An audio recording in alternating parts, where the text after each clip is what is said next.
Well, good to see you back. A year off, but desperate to have another go. Yeah, definitely. It's probably a long time coming. I mean, since 2014 World Champs, doing well in there, and then I thought, well, let me get my business sorted for a year and come back and try Q School. So yeah, I'm glad to be back. The World Championship, I know, was a massive sense of disappointment for you because you did everything right and you blew it in the final qualifier. I think we all missed you at the Ali Pali. Yeah, well, I missed everybody else, and obviously the media and the TV and all the attention, like all of us do.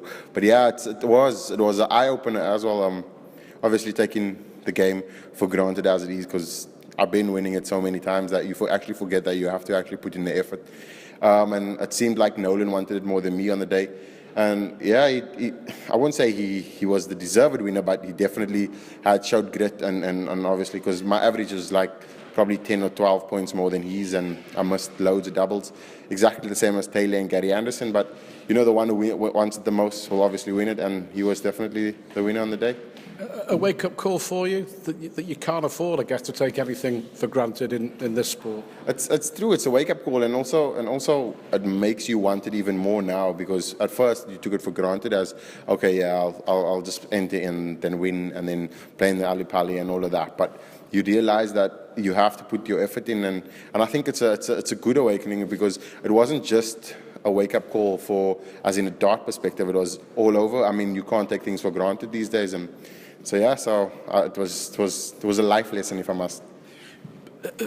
Now though, you've got to juggle, haven't you? I mean, you want to play darts, you want to compete, you want to win. That's a passion, but you've also got a business back home in Cape Town, which I guess is just as important. Yeah, that's true. I mean, in the first instance when I came over, I just had I left my job, and then I came here, and then obviously playing full-time on tour, gave that a go, and then but you realize that you can't just starting off playing darts. I mean, you need to have a large capital behind you. If something happens, like with my injury, you have to go back to something, and it was also a good lesson for me in that way. So going back, setting up a business, moving forward, business becoming very successful, yeah, it's just kind of opened up a loads more avenues for me. So now this time around, I think when I got my tour card in the first instance, I still had my training wheels on, but now I think it's all off, and the game's really about to hit form.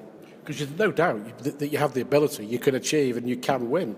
Yeah, I've actually, you don't actually know how good you play until you watch, and people obviously around you, and obviously the stats don't lie. So I've actually realized that, look, if you were to focus and really put your mind to it, you could become one of the best. I mean, we look at idols like Phil Taylor, Gary Anderson, Adrian Lewis, Michael Van Gogh, and Raymond van Barneveld, and I can name a few.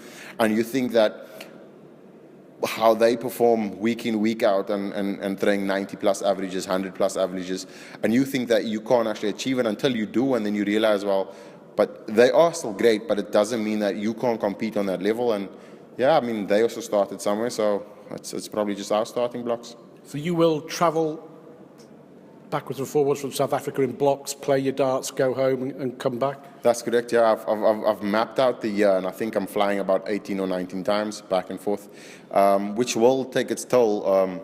But I'll try and play all the competitions, which I will obviously play, but it's probably when there's one or two that I can skip, and then obviously deal with the business side of things back in South Africa for that month. And it will be a juggle, but it's something that I'm willing to do, obviously, for my passion, and I really just love being on tour on the PDC.